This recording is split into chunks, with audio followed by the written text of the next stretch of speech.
In our last session, we read the following letter. Dear Greg, I'm learning about real love, and I can see where being loving is a much happier way to live than being angry all the time. But I have a problem. My father. During my whole childhood, he was physically and emotionally abusive to me, and he continues to be emotionally abusive to this day.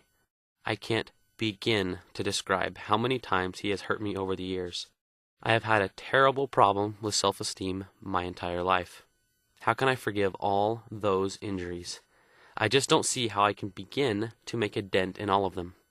There are too many to forgive.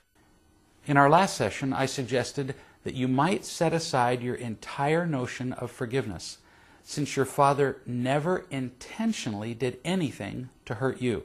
Yes, he was critical, angry, abusive, selfish, and unloving, but it wasn't directed at you.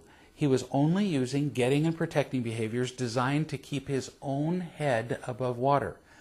The thought of forgiving your father for his behavior is very much like the thought of forgiving a drowning man for splashing you as he struggles to keep his head above water. It really just doesn't make sense. Your father wasn't drowning to you. He was just saving himself, and you got in the way, which means he never did anything that you need to forgive him for. Yes, he behaved badly, and yes, you were hurt. But that still doesn't mean there's something to forgive. If you were struck by lightning, for example, would you be hurt? Sure. But would there be anything to forgive? No. Your father was clueless. Whoever taught him how to be a loving father?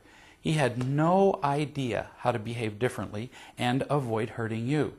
So now we're at a potentially enormous step in your life, one that can change the way you see things forever. You say that you've had low self-esteem all your life, which has affected almost everything you've done. It's true that you think very little of yourself, and it's true that that has affected your happiness, your relationships, your career, and many other aspects of your life. But there's actually something seriously flawed with talking about self-esteem. Why? Because you didn't come up with this low sense of your worth on your own. It wasn't generated by self, so it's not truly self-esteem. Let me explain some more. When you were a child, every time your father was critical or angry or withdrawn, you heard the message, "I don't love you." You heard that you were worthless. Now think about it.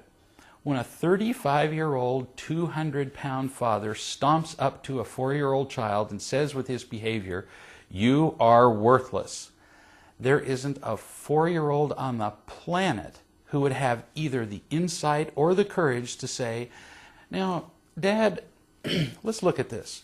Is it really true that I'm worthless, or are you just feeling empty and afraid?" I mean, come on.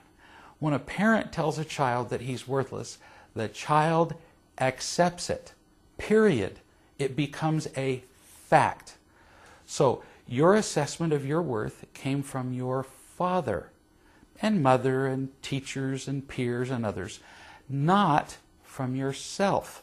So rather than talking about self-esteem, we really should talk about other esteem, since that's where our opinion of ourselves came from.